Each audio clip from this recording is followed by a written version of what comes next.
伪造或变造的牌照，可以罚10800元。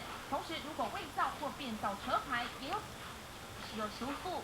同一幅画作，补色前颜料斑驳脱落，经过修复后几乎零缺点，看不出修补痕迹。